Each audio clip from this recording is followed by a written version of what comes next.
Hello everyone, good morning, नमस्कार। कैसे हैं? आई होप आप सब बहुत बढ़िया होंगे। आपकी तैयारियां बहुत बेहतरीन चल रही होंगी। और क्या आप कर रहे हैं सीटेट एग्जाम की तैयारी या फिर किसी भी टीचिंग एग्जाम की तैयारी कर रहे हैं तो इजीली आप हमसे कनेक्ट हो सकते हैं। और आज की क्लास में हम डिस्कस करने वाले हैं आपके लिए, फिर से हम आपके लिए एक मॉक टेस्ट लेके आए हैं जो हमारी प्लेलिस्ट के माध्यम से मैं प्रोवाइड कर रहा हूँ। वीडियो एक से एक बेहतर वीडियो, जो बार बार प्रीवियस में क्वेश्चन रिपीट हो रहे हैं, उन्हीं क्वेश्चंस को हम बार बार आप तक पहुंचाने की कोशिश कर रहे हैं। और एक से मतलब जितने भी मैंने आज से पहले वीडियो दिए हुए हैं सभी में हमने मोस्ट इंपॉर्टेंट पीवाई के क्वेश्चंस को डिस्कस किया है। और आज की क्लास जो है क्लास नंबर 4 होने वाली है, जहां पे हम बाल विकास यानी सीडीपी की क्लास नंबर 4 में मॉक टेस्ट लेके आए हैं। अगर आपने इससे पहले की वीडियो देखे होंगे तो आपको काफी ज्यादा मात्रा में सपोर्ट मिल गया होगा। चलते फिर आपका टाइम वेस्ट बिल्कुल भी नहीं करेंगे। हो सके तो अपनी तैयारी को बढ़िया करते रहिएगा। नोटिफिकेशन जस्ट आउट होने वाला है ना। तो अगर आप अभी से तैयारी करेंगे तो तैयारी आपकी एकदम बेहतरीन हो जाएगी। आपको बिल्कुल भी मतलब एक अच्छा खासा स्कोर आएगा जब आप पहले से पढ़ने की तैयारी करते हो। जब आप नोटिफिकेशन जब वैसे ज्यादातर लोग करते क्या है, जब नोटिफिकेशन आ जाता है उसके बाद में वो तैयारी करना स्टार्ट करते हैं। लेकिन आप क्या है, अभी से करना स्टार्ट कर दीजिए, क्योंकि दिसंबर में पेपर है। नोटिफिकेशन जस्ट आउट हो जाएगा अगस्त में, और उसके बाद में आपकी तैयारी अच्छी हो जाएगी। हो सके तो नोट्स बनाते रहना, है ना। चलते पर क्वेश्चंस पे समझते हैं कि हमारा मॉक टेस्ट जो है, सारे क्वेश्चन जो है बहुत ही बेहतर होने वाले हैं अगर आप ध्यान से पढ़ेंगे, है ना। अगर आप पहली बार आए तो प्लीज यार लाइक शेयर कर दीजिए, ताकि जब भी मैं एक नया वीडियो बनाऊंगा तो आपके पास नोटिफिकेशन आ जाएगा। फिलहाल के लिए कहने की बात है नहीं, अगर आपको सेशन अच्छा लगता है तो फिर आप कर दीजिएगा, है ना। चलते देखो, सारे क्वेश्चन एकदम बहुत ही बेहतर तरीके से बनाए गए हैं, सारी पीपीटी बहुत बेहतर तरीके से बनाई गई है। और अगर आपने एक एक क्वेश्चन को समझा तो हम बहुत डिटेल में चलेंगे, एक एक क्वेश्चन को बहुत ही डिटेल में समझेंगे। मतलब इन क्वेश्चन से रिलेटेड अगर कोई दूसरा भी क्वेश्चन आ जाएगा तब भी छूटेगा नहीं आपसे। हम उस वे में सारी चीजें आप तक पहुंचाने की कोशिश करेंगे। चलिए क्वेश्चन नंबर 1 को पढ़ते हैं और समझते हैं कि हमारा क्वेश्चन नंबर 1 क्या कह रहा है। बहुत ही बेहतर क्वेश्चन है अगर आप थोड़ा समझेंगे। देखो क्वेश्चन नंबर 1 में क्या लिखा हुआ है। लिखा हुआ है बच्चों की कक्षा में, जहां आपके पास लिखा हुआ है बच्चों की कक्षा में जहां आपके पास अलग अलग अधिगम की शैली और अलग अलग व्यक्तित्व वाले बच्चे हैं, बाल केंद्रित शिक्षण है। यानी एक ऐसी क्लासरूम जो है जहां पे डिफरेंट टाइप का बच्चा बैठा हुआ है, और डिफरेंट टाइप के आर्थिक स्थिति, सामाजिक स्थिति, यानी अलग अलग परिवारों से आया हुआ, कोई मिडिल क्लास फैमिली से, कोई हायर क्लास की फैमिली से है। यानी अलग अलग तरीके के बच्चे बैठे हुए हैं, अलग अलग व्यक्तित्व वाले बच्चे बैठे हुए हैं, जिनकी भाषा शैली भी अलग अलग है। यानी अलग अलग इन्वायरमेंट से बच्चे हुए आए हैं। इनके लिए आप बाल केंद्रित शिक्षण में कौन सी विधि को अपनाएंगे, ये बात यहाँ पे पूछी गई है। यानी इस प्रकार के जो डिफरेंट टाइप माहौल है, यानी हर प्रकार का बच्चा बैठा हुआ है, सभी के लिए आप कौन से उपागम का यूज करेंगे, उसकी बात यहाँ पे करी जा रही है। देखो फर्स्ट ऑप्शन में क्या लिखा हुआ है कि एक शिक्षण प्रणाली के साथ एक पाठ योजना विकसित करना। पढ़ाने के साथ साथ पाठ योजना बनाना, ठीक बात है, मे भी गलत नहीं हो सकता। कि देखो हम पढ़ रहे हैं सीडीपी, चाइल्ड डेवलपमेंट में क्या होता है, चारों ऑप्शन कभी कभी सही होते हैं, लेकिन हमको बेस्ट के साथ में जाना होता है ना। आगे लिखा हुआ है प्रत्येक बच्चे को देखकर एक पाठ योजना विकसित करती है कि उसकी जरूरतें क्या है। ठीक है, कक्षा की क्षमताओं के मध्य को एक लक्षित करते हुए एक पाठ्य योजना विकसित करना, एक ऐसी पाठ्य योजना को विकसित करती है जो सभी के लिए उपयुक्त है। ऐसी बात गलत है। देखो यहाँ पे एक ही हमारे पास बेटर ऑप्शन है जिसमें लिखा हुआ है कि प्रत्येक बच्चे को देखकर एक पाठ्य योजना विकसित करती है कि उसकी जरूरतें क्या हैं। देखो तो यहाँ पे क्या बात बोली जा रही है। देखो इस ऑप्शन नंबर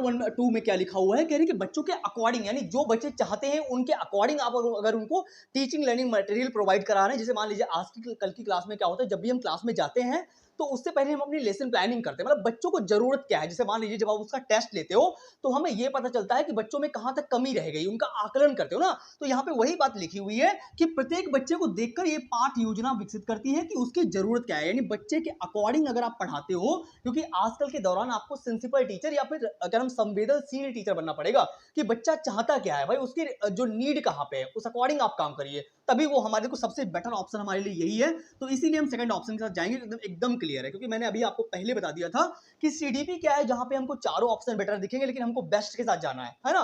देखो जहां पे बच्चा एक्टिव हो, मतलब सीडीपी में आप बच्चे को भगवान मान लीजिएगा, बच्चा गलत हो ही नहीं सकता, आपको उसी के अकॉर्डिंग चलना है। क्लियर इतनी बात। तो चलते हैं अभी हम नेक्स्ट क्वेश्चन पे और समझते हैं कि हमारा नेक्स्ट क्वेश्चन क्या कह रहा है। ओके, अब हम नेक्स्ट क्वेश्चन पे चलेंगे और समझते हैं कि हमारा नेक्स्ट क्वेश्चन क्या कह रहा है। चलिए आगे बढ़ेंगे। क्वेश्चन नंबर 1 हो गया, तो क्वेश्चन नंबर 2 पे चलते, देखते हैं हमारा क्वेश्चन नंबर 2 क्या कह रहा है। देखते हैं अभी क्वेश्चन नंबर 2 को पढ़िएगा और जवाब देने की कोशिश जरूर कीजिएगा इसमें क्या बात बोली जा रही है। देखो बहुत ही बेटर ऑप्शन है, अगर आप थोड़ा सा पढ़ेंगे तो इसका जवाब आप जरूर दे पाओगे। चलिएगा पढ़ते हैं क्वेश्चन नंबर 2 को। नीचे नीचे इधर साइड लाइट जलाओ, ये वाली और सारी जला दो। वेरी गुड, ठीक है। चलते हैं क्वेश्चन नंबर 2 को पढ़ते हैं, समझते हैं कि हमारा क्वेश्चन नंबर 2 क्या कह रहा है। देखो इसमें क्या बात बोली गई है कि यहाँ पे असर्शन और रीजन का क्वेश्चन दिया गया है। आपको पता है कि सीटेट का पैटर्न सिलेबस जो है बहुत दिनों से चेंज नहीं हुआ है ना। अब ऐसे में क्या हुआ है, क्वेश्चन पूछने का तरीका इन्होंने थोड़ा सा डिफरेंट कर दिया है। अब आपको लग रहा होगा ऐसा क्यों है। अब इनमें क्या होता है, अभिकथन और रीजन वाले क्वेश्चन में क्या होता है कि एक आपको अभिकथन दिया जाएगा, एक आपको कारण, फिर आपसे बोला जाएगा कि दोनों सही है, दोनों एक दूसरे के लिए सही है या दोनों एक दूसरे के लिए गलत है, ऐसा बात पूछी गई है। देखो अब अभिकथन में क्या लिखा हुआ है, सहकारी खेल के माध्यम से बच्चों में संज्ञानात्मक विकास को बढ़ावा मिलता है। बिल्कुल सही बात बोली गई। जब आप कोलैबोरेट कराते हैं, जब बच्चों में सहयोगात्मक अधिगम कराते हैं या फिजिकली उनको कोई एक्टिविटी कराते हैं तो उनका मन ज्यादा लगता है। ऐसे में उनकी प्रॉब्लम सॉल्विंग, संज्ञान, दिमाग सब कुछ उनका बहुत बेटर होता है ना। तो यहाँ पे क्या बोला जा रहा है कि सहकारी खेल, जहां पे बच्चे आपस में खेलते हैं, मनोरंजन करते हैं, एक्टिविटी करते हैं, सहयोगात्मक अधिगम करते हैं, लर्निंग करते हैं, तो उनका संज्ञान बेटर होता है। बिल्कुल सही बात बोली गई है। ऐसे में क्या होता है, बच्चे की रुचियां बढ़ती हैं, उनका इंटरेस्ट बढ़ता है ना। तो ये स्टेटमेंट जो है एकदम ट्रू बोला गया, एकदम सही है। अब हम चलते हैं रीजन पे, देखते हैं कि इसमें रीजन क्या बोला गया है। कह रहे हैं कि सहकारी खेल के दौरान बच्चे ऐसी गतिविधियों में संलग्न होते हैं जिनमें उन्हें नियमों का पालन करना, विचारों को साझा करना और भूमिकाओं पर बातचीत करना होता है।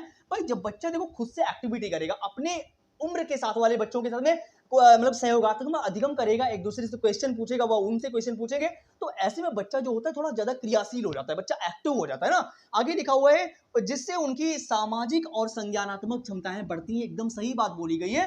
वैगोत्स्की के सामाजिक सांस्कृतिक सिद्धांत में भी यही बात बोली गई थी कि बच्चे, इन साइंटिस्ट ने यानी इन रचनाकार यानी जो वैगोत्स्की हैं, इन्होंने भी समाज को बहुत ज्यादा इंपॉर्टेंस दिया हुआ है कि बच्चे समाज में रहकर बहुत ज्यादा सीखते हैं अनुकरण के माध्यम से। अनुकरण की बात स्किनर ने बोली है ना। तो आई होप आपको ये बात भी समझ में आ गई होगी। देखो यहाँ पे एकदम ट्रू बात बोली गई कि बच्चे जब आपस में एक दूसरे के साथ मिलकर बातचीत करते हैं, अपनी बातों को शेयर करते हैं, तो वहां पे क्या होता है, उनकी लर्निंग बेटर होती है, उनका संज्ञान बेटर होता है। तो हमारे दोनों ऑप्शन एकदम बढ़िया है, दोनों स्टेटमेंट एकदम ठीक है। तो क्या जाएंगे, ऑप्शन नंबर ए में लिखा हुआ है दोनों सही है और आर ए की सही व्याख्या कर रहा है, मतलब ऑप्शन नंबर ए हमारा एकदम करेक्ट है। हम जाएंगे ए के साथ में। क्लियर इतनी बात। देखो हो सके तो नोट्स जरूर बनाते रहिएगा, क्योंकि मैं पहले भी कह चुका हूं कि मैं कितना ही अच्छा पढ़ा लूं, जब तक आप खुद से एनालिसिस नहीं करोगे, पढ़ने की कोशिश नहीं करोगे, तो मैं कुछ भी नहीं कर सकता, है ना। तो तैयारी बढ़िया करो यार, कर रहे हो तो पढ़ने की वही टाइम पास मत करो। इतनी दुनिया भरी पड़ी है, भीड़ बची पड़ी है, सारी दुनिया टाइम पास कर रही है, लाखों में फॉर्म पढ़ते हैं, है ना। तो वही बात है, अपनी तैयारी को एक बार कर लो। सीटेट लाइफ टाइम वैलिडिटी होती है, एक बार पास करने के बाद आपको बार बार तो पढ़ना है नहीं। चलिएगा अब पढ़ते हैं क्वेश्चन नंबर 3 को, देखते हैं कि हमारा क्वेश्चन नंबर 3 में क्या बात बोली जा रही है। समझते हैं कि क्वेश्चन नंबर 3 को, देखते हैं कि क्वेश्चन नंबर 3 क्या कह रहा है। देखो यहाँ पे लिखा हुआ है कि एक विशेष शिक्षक को एक ऐसे बच्चे का मामला दिया गया, यानी टीचर जो है उसको एक बच्चे का मामला दिया गया, कोई प्रॉब्लम हो गई है, यानी जो किसी भी कक्षा चर्चा में भाग नहीं लेता। यानी एक बच्चा है, क्लासरूम में एक बच्चा है जो किसी भी एक्टिविटी में पार्टिसिपेट नहीं करता, यानी किसी भी प्रोग्राम में, किसी भी पार्टिसिपेट, मतलब कोई भी फंक्शन में वो अपने आप को पार्टिसिपेट करता ही नहीं है। अब एवं स्कूल के सभी शिक्षकों द्वारा उसे शरारती बच्चा कहा जाता है। नहीं तो स्कूल के सारे टीचर जो है उसको शरारती बच्चा कहते हैं। भाई ऐसा नॉर्मल होता है ना, बहुत सारे क्लासेस में एक आध अपवाद आपको मिलेंगे वो कोई काम नहीं करते, है ना। तो ऐसे आपको एक ना एक दिन मिलेंगे जरूर। तो वही बात बोली जा रही है, टीचर जो था उसको एक ऐसा मामला दिया गया कि एक बच्चा जो था वो कभी भी एक्टिविटी में पार्टिसिपेट नहीं करता था। आपके अनुसार बच्चे की यह प्रकृति विकास का परिणाम थी, यानी डेवलपमेंट की या कौन सी प्रकृति है, कहां पे बच्चे की कमी रह गई है कि बच्चा ऐसा है। तो ये कौन सी प्रक्रिया। देखो अगर विकास की बात करी जाए, अगर डेवलपमेंट की बात करी जाए, तो मैं आपको बता दूं कि विकास जो होता है एनवायरमेंट और हेरिडिटी के गुणनफल के बराबर होता है। यानी विकास जो होता है, डेवलपमेंट जो होता है उस पर एनवायरमेंट भी उतना ही असर डालता है जितना कि हेरिडिटी। यानी आपके माता पिता से जो मिला है उसके बावजूद आप जिस एनवायरमेंट में रहते हो ज्यादातर वैसे ही होते हो। मतलब क्या होता है, हम जिन लोगों के आसपास रहते हैं, हमारी मेंटल, हमारा सामाजिक, हमारा संज्ञान सब उन्हीं के जैसा होता है और हम अनुकरण करके माध्यम से ही सीखते हैं, है ना। तो यहाँ पे देखो हमने पहले बोल दिया कि एनवायरमेंट और हेरिडिटी की बात होती है, तो हमारे पास दोनों ऑप्शन दिए हुए हैं, आनुवंशिकता और वातावरण। ए 1 और 2 दोनों लिखे हुए हैं ऑप्शन नंबर 2 में। यही हमारा ऑप्शन जो है एकदम करेक्ट है। आई होप आपको समझ में आ गया होगा। चलिए हमारे स्क्रीनशॉट पे हम आगे बढ़ते हैं और समझते हैं कि हमारा नेक्स्ट क्वेश्चन क्या कह रहा है। देखते हैं आगे क्या बात बोली जा रही है, देखते हैं। देखो क्वेश्चन नंबर 4 में फिर से आपसे एक असर्शन और रीजन का क्वेश्चन पूछा गया है। बताइएगा कमेंट में इसका आंसर क्या होगा, फटाक से कमेंट करेंगे। अभिकथन में क्या बात बोली गई, देखो अभिकथन में लिखा हुआ है लॉरेंस कोहलबर्ग। देखो लॉरेंस कोहलबर्ग की बात करी जाए तो इन्होंने नैतिक विकास दिया हुआ है। क्या दिया हुआ है, नैतिक विकास दिया हुआ है। जैसे वैगोत्स्की ने अपना सामाजिक सांस्कृतिक सिद्धांत दिया हुआ है, प्याजे ने भी अपना संज्ञानात्मक विकास दिया हुआ है, जिन्होंने डेवलपमेंट को 4 स्टेजेस में बांट दिया है ना। उसी तरीके से लॉरेंस कोहलबर्ग जी हैं, जिन्होंने नैतिक विकास को अलग अलग 4 चरणों में बांट दिया गया है, यानी आपकी हर स्टेज को एक टाइम पीरियड दे दिया गया है कि इस टाइम पे ये होगा, उस टाइम पे ये होगा, इस तरीके से, है ना। देखो, लॉरेंस कोहलबर्ग के नैतिक विकास सिद्धांत में बच्चे कार्यों के परिणामों को समझने से लेकर यह निर्धारित करने तक कि वे अच्छे हैं या बुरे हैं, ये हमारे टाइपिंग मास्टर थोड़ा गड़बड़ कर देते हैं, या बुरे हैं या समझने की ओर बढ़ते हैं कि नियम और कानून लचीले हैं, उन्हें बदला जा सकता है। यानी बच्चे जो हैं, यहाँ पे क्या बात बोली जा रही है कि लॉरेंस कोहलबर्ग के अनुसार, नैतिक विकास सिद्धांत के अप्रोच के अनुसार इन्होंने बोला है कि बच्चे कार्यों के परिणामों को समझने से लेकर, यानी बच्चे जो होते हैं कार्य को समझते हैं, डिटेल को समझते हैं कि चल क्या रहा है एक्चुअली में, है ना, से निर्धारित करने तक कि ये वे अच्छे हैं या बुरे हैं, ये समझने की ओर बढ़ते हैं। और उन्हें ये भी पता है कि जो भी चीजें उन्हें प्रोवाइड करी जा रही है, नियम कानून सब बदले भी जा सकते हैं, है ना। आपको पता है कि कोई भी चीज स्टेबल है ही नहीं, हर चीज बदलती रहती है, तो वही बात बोली गई। तो यहाँ पे क्या पूछा गया, तो ठीक बात है, हर चीज को बदला जा सकता है, हर नोट्स को थोड़ा सा उसमें चेंजेस जरूर किए जा सकते हैं, ऐसी बात नहीं कि जो चीजें हैं फिक्स चलती रहेंगी। यानी एक शब्द अगर आज लिखा हुआ है तो उसका भी कल हजार, मतलब अभी अगर देखा जाए तो उसके एक वर्ड के 1000 मीनिंग होते हैं ना। तो वही बातें, ऐसा नहीं कह सकते कि एक शब्द है उसका एक ही मीनिंग होगा, ऐसा नहीं है। हर चीज के अलग अलग मतलब होते हैं, अलग अलग लोगों के अकॉर्डिंग हर व्यक्ति की अपनी अपनी अप्रोच होती है हर चीज के प्रति, ठीक है। तो ये बात ठीक है, एकदम ट्रू लिखी हुई है हमारे सामने, यानी स्टेटमेंट एकदम राइट है। कारण में लिखा हुआ है, लॉरेंस कोहलबर्ग का तर्क है, क्या तर्क है कि नैतिक विकास प्रगतिशील ढंग से चरणों में होता है। बिल्कुल सही बात है। आपको देखो, पहली बात, अगर चाहे किसी भी डेवलपमेंट की बात करी जाए, चाहे नैतिक विकास हो, चाहे आपके आपके इमोशनल की, चाहे किसी की बात ले लीजिएगा, हर चीज जो होती है क्रम में चलती है ना। अगर भाषा कौशल की बात करी जाए, सुनना, बोलना, पढ़ना, लिखना, ये सारे के सारे आपस में इंटरकनेक्टेड होते हैं। डेवलपमेंट की बात करी जाए तो ये विकास जो होता है चरणों में होता है, पहले आप छोटे होते हो, फिर थोड़ा बड़े होते हो, फिर उसके बाद बड़े होते हो, है ना। ये चीजें चरणों में होती, तो ठीक बात है, ये भी सही बात, एकदम ट्रू बात लिखी गई हमारे सामने, दोनों बातें एकदम ठीक है। ए और आर दोनों सही है, और आर जो है करेक्ट एक्सप्लेनेशन एक ही कर रहा है, एकदम सही बात है। हम जाएंगे 3 ऑप्शन के साथ में। चलिए आगे चलते हैं, समझते हैं कि हमारा नेक्स्ट क्वेश्चन क्या कह रहा है, देखते हैं कि आगे क्वेश्चन नंबर 5 में क्या बात बोली जा रही है। देखो, बहुत बेटर क्वेश्चन, बहुत ही बेटर क्वेश्चन। अगर आप थोड़ा सा भी बुद्धि लगाओगे तो हमें लगता है समझ में जरूर आ जाएगा, और नहीं भी आता होगा तब भी आपकी एक अप्रोच डेवलप होती होगी कि किस तरीके से अटेम्प्ट करना है क्वेश्चन, है ना।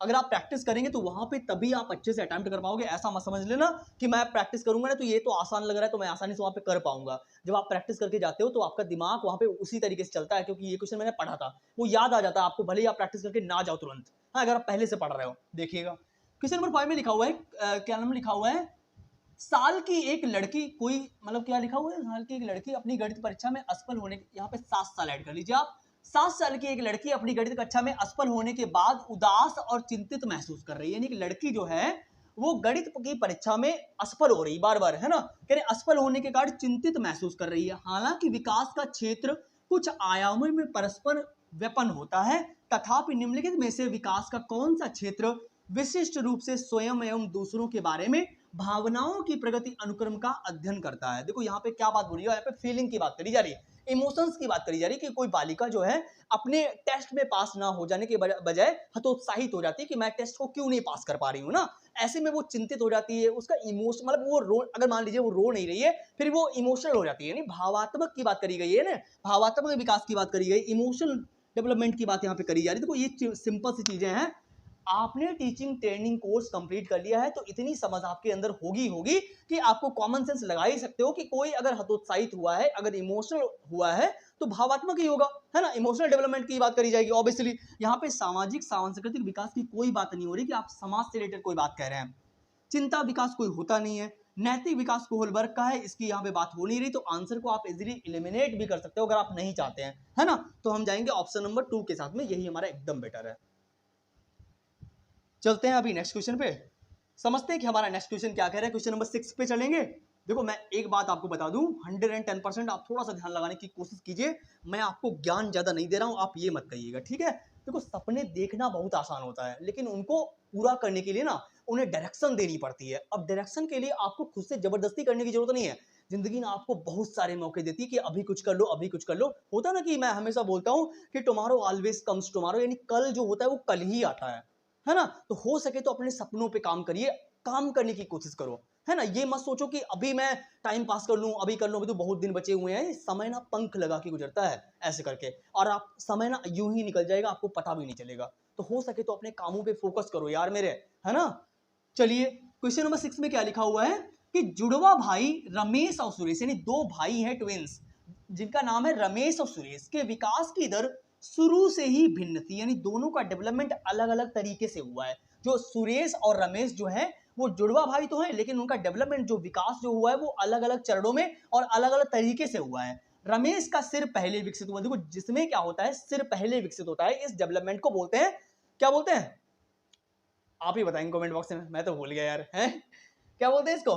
रमेश का सिर पहले विकसित होता है, सुफेलोकार्डन बोलते हैं, क्या बोलते हैं सुफेलोकार्डन बोलते हैं, जहां पे सिर पहले संभलता है ना, सुफेलोकार्डन बोलते हैं। रमेश का सिर पहले विकसित हुआ है और सुरेश के कंधे हाथ और पहले विकसित हुए। देखो ये अप्रोच मैं बहुत ही बढ़िया तरीके से पढ़ा चुका हूं पहली वाली प्लेलिस्ट में, यहाँ पे मैं मॉक टेस्ट करा रहा हूँ इस प्लेलिस्ट में, और पिछली जो वीडियो दे चुके हैं, जो हमारी 47 वीडियो की प्लेलिस्ट है, वहां पे हमने सीडीपी को टॉपिक बाय टॉपिक और मॉक टेस्ट भी बहुत सारे दिए हैं पिछली वीडियो में, है ना। तो इस प्लेलिस्ट का नाम है दिसंबर 2025 सीडीपी, और उस वाली का नाम है सीडीपी 2025, यानी उसके माध्यम से अगर आप उसको देखोगे तो वहां पे बहुत सारे वीडियो आपको टॉपिक बाय टॉपिक मिल जाएंगे। अब यहाँ पे उसके बारे में देखो, चाहे सोशलाइजेशन का टॉपिक ले लीजिए, जेंडर स्टीरियोटाइपिंग का ले लीजिए, भाषा का ले लीजिए, हर टॉपिक हमने डिटेल में दिया हुआ है वहां पे क्वेश्चंस के साथ में। चलिए तो यहाँ पे क्या बोला गया, दोनों की कहने की दोनों का डेवलपमेंट अलग अलग तरीके से होता है। आपके अनुसार यह विकास किस सिद्धांत के अंतर्गत आता है बताइएगा। अनुमान का नियम, देखो यहाँ पे अनुमान की कोई बात नहीं हो रही कि आप गेस कर रहे हो। व्यक्तिगत अंतर का सिद्धांत, यहाँ पे अंतर की बात नहीं हो रही, विकास की बात हो रही कि उनका वैसे विकास हो रहा है और दूसरे वाले का दूसरे तरीके से विकास हो रहा है। परस्पर संबंध की कोई रिलेशन की बात नहीं हो रही यहाँ पे।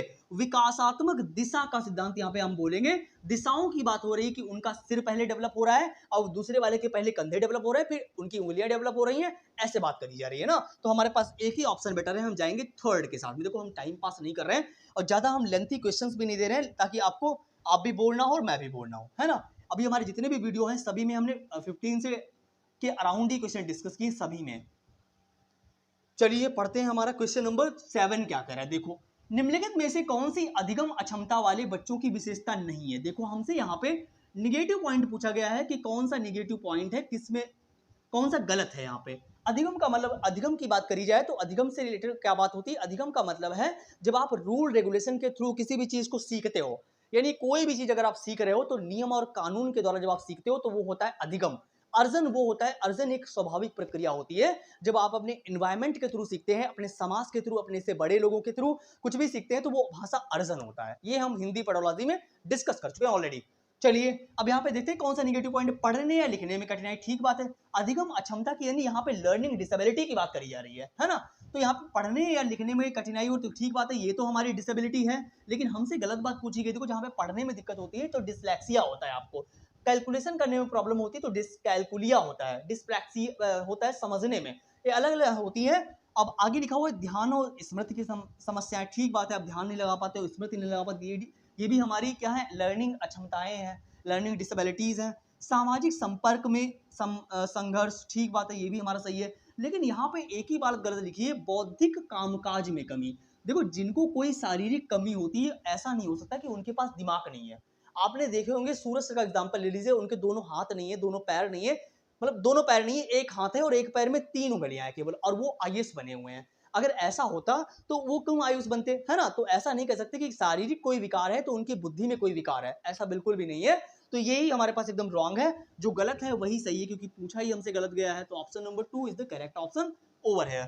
चलिए हम चलेंगे क्वेश्चन नंबर 8 पे और समझते हैं कि हमारा क्वेश्चन नंबर 8 में क्या बात बोली जा रही है। देखते हैं, पढ़ते हैं, समझते हैं कि क्वेश्चन नंबर 8 क्या कह रहा है।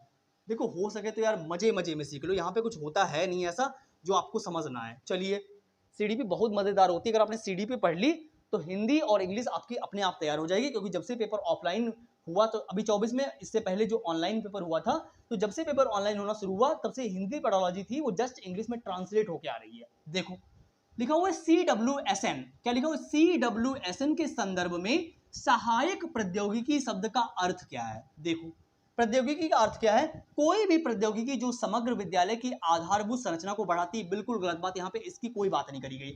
आगे कहा गया है कि उपकरण और संसाधन जो विकलांग बच्चों को अधिक प्रभावी ढंग से कार्य करने में मदद करते हैं, ठीक बात है, मे भी ये सही है, आगे लिखा हुआ है कि डिजिटल उपकरण जो केवल शिक्षकों द्वारा कक्षाओं में उपयोग किए जाते हैं, इसकी बात यहाँ पे कोई नहीं करी जा रही है। कक्षाओं में उपयोग की जाने वाली सामान्य, ये भी बात नहीं। देखो हमारे पास एक ही बेटर ऑप्शन है जिसमें लिखा गया है कि उपकरण यानी और संसाधन, यानी ऐसे उपकरण ऐसे संसाधन आप प्रोवाइड करा रहे हो जो विकलांग बच्चे हैं, जिनको शारीरिक कोई प्रॉब्लम है ना, तो उनको आप ऐसी चीजें दे रहे हैं जिससे वो अपनी जो लर्निंग है यानी अपना संज्ञान है उसको बेटर कर रहे हैं, या वो प्रभावी ढंग से कार्य कर पा रहे हैं, यानी उनको ऐसी चीजें आप प्रोवाइड करा रहे हैं जिसकी बात करी जा रही है यहाँ पे। CWSN जो है वो संसाधन और उपकरण से रिलेटेड है जो आप विकलांग बच्चों को प्रोवाइड कराते हैं।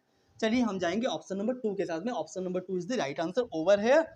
अब चलते हैं आगे और समझेंगे हमारे आगे क्वेश्चन नंबर 9 में क्या बात बोली गई। देखो यहाँ पे ऑटिज्म से रिलेटेड बात बोली गई है कि ऑटिज्म स्पेक्ट्रम डिसऑर्डर की बात करी जा रही है। ये बहुत ही बेटर ऑप्शन है, कई बार रिपीट हुआ सीटेट में।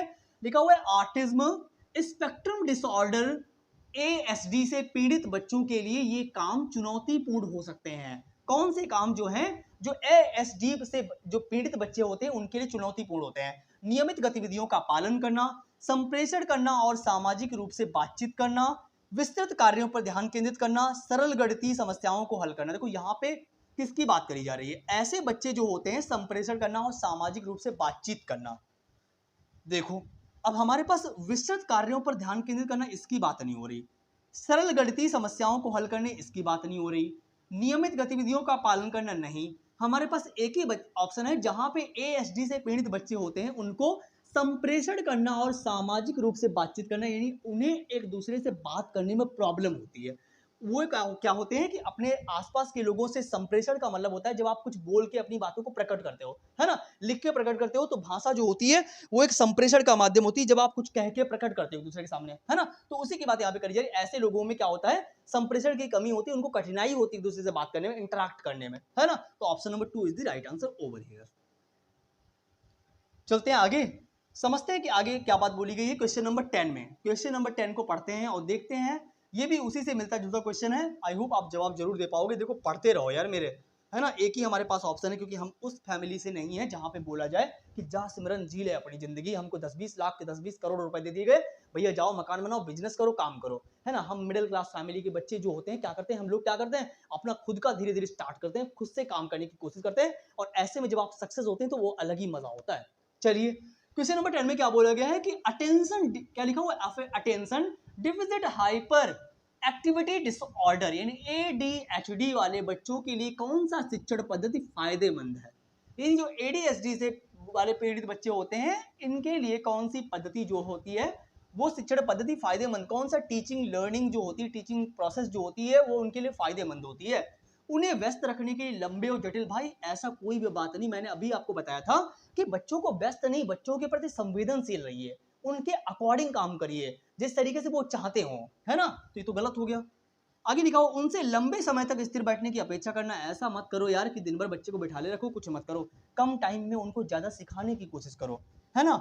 उनके व्यवहार को अनदेखा करो, उनके व्यवहार को अनदेखा बिल्कुल नहीं करना है, क्योंकि आपको पता है WHO ने भी बोला हुआ है और न्यू एजुकेशन पॉलिसी ने भी बोला हुआ है कि बच्चे को क्लास 5th से लेके क्लास 8th तक उनकी मातृभाषा में पढ़ाने की आप कोशिश करिए, जो बच्चा घर से लेकर आता है ना। और जो बच्चा घर से लेकर आता है उसकी आप रेस्पेक्ट करिए और उसी के लैंग्वेज में पढ़ाने की कोशिश करिए, बाद में आप जो भी पढ़ाना चाहें, ठीक है। तो ये तो गलत हो गया। हमारे पास एक ही बचा हुआ है, हाथों से की जाने वाली गतिविधियों का उपयोग करना और कार्यों को छोटे छोटे चरणों में तोड़ना। ठीक बात एकदम, कि जब बच्चा फिजिकली एक्टिविटी करता है किसी भी चीज में, यानी कोई भी आपको पता है कि आजकल की लर्निंग जो है वो एक्टिविटी बेस्ड लर्निंग हो गई, यानी हर कॉन्सेप्ट के थ्रू एक लर्निंग एक एक्टिविटी कराई जाती है जिसके माध्यम से बच्चा और अच्छे समझता है ना। तो उसी की बात यहाँ पे करी जा रही है कि जो भी कार्य है, जो भी प्रॉब्लम है, जो भी कॉन्सेप्ट आप दे रहे हो उनको छोटे छोटे चरणों में आप सिखाओ बच्चे को, है ना। ऐसा नहीं करना कि एकदम आपने सारे कॉन्सेप्ट सिखा दिए, थोड़ा थोड़ा सिखाओ उनको, है ना, तो धीरे धीरे उनके माइंड में बैठ जाएगा। तो option number 2 is the right answer over here.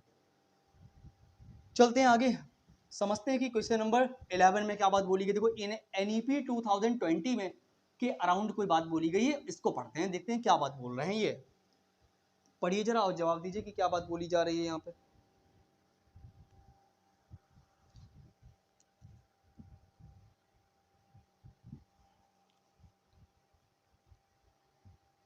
देखो क्वेश्चन नंबर 11 में लिखा हुआ है कि NEP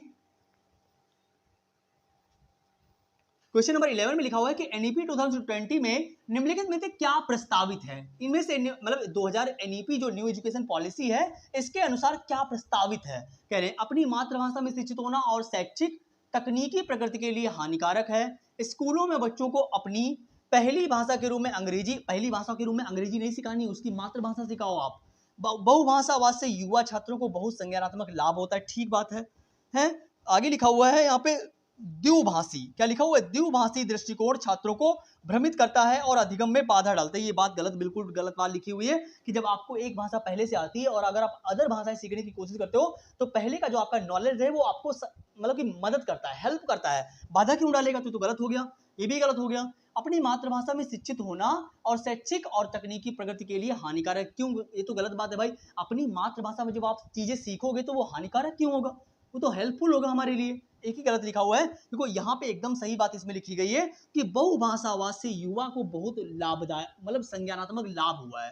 जब आप, क्योंकि हमको पता है कि हमारा देश जो है वो मल्टी मतलब हमें बोलते हैं कि यहाँ पे कितनी भाषा, यहाँ पे 22 भाषाओं को योगदान है। जहाँ पे हिंदी को राजभाषा का दर्जा दिया गया है। किसका भाषा का? राजभाषा, मातृभाषा है। क्या इसकी मातृभाषा के बोलोगे कि राजभाषा? हिंदी जो एक राजभाषा है, मातृभाषा को इसको दर्जा नहीं दिया गया है और अंग्रेजी जो है इसको एक सह राजभाषा बोला गया है ना। तो जब आप, हमें मालूम है हमारी 22 भाषाएं हैं, इसीलिए किसी एक भी लैंग्वेज को अभी मातृभाषा का दर्जा नहीं प्राप्त है। तो मल्टी लैंग्वेज हमारा देश है, यहाँ पे हर भाषा को एक महत्वपूर्ण हिस्सा दिया गया है। इससे बहुत लाभ हुआ है लोगों को, ठीक है। तो हम जाएंगे थर्ड के साथ में, third option is the right answer over here.